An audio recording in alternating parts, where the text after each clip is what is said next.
તો Ahmedabad plane crash મામલે તપાસનો ધમધમાટ ચાલી રહ્યો છે। એરક્રાફ્ટ એક્સિડન્ટ ઇન્વેસ્ટિગેશન બ્યુરો સહિત 11 એજન્સીઓ તપાસ કરી રહી છે।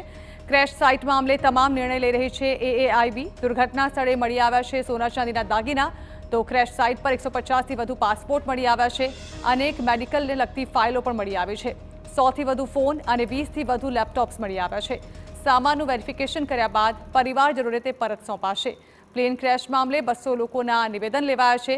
ક્રેશ સાઇટ પર હાજર 50 લોકોના પણ નિવેદન લેવાયા છે।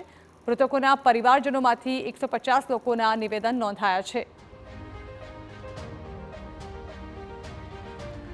તો પ્લેન ક્રેશ દુર્ઘટનાની એક તરફ તપાસ કરવામાં આવી રહી છે, જ્યાં દુર્ઘટના સ્થળેથી કેટલીક વસ્તુઓ પણ મળી આવ્યો છે। ઉલ્લેખનીય છે કે 150થી વધુ પાસપોર્ટ, 100થી વધુ મોબાઈલ ફોન, સાથે સોના ચાંદીના ઘરેણાં પણ અહીંથી મળી આવ્યા છે। આ સામાનનું વેરિફિકેશન કર્યા બાદ તેને જે તે પરિવારને સોંપવામાં આવશે।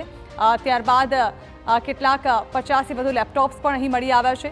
તમામ સામાન જે છે તે પરિવારજનોને વેરિફિકેશન બાદ સોંપવામાં આવશે।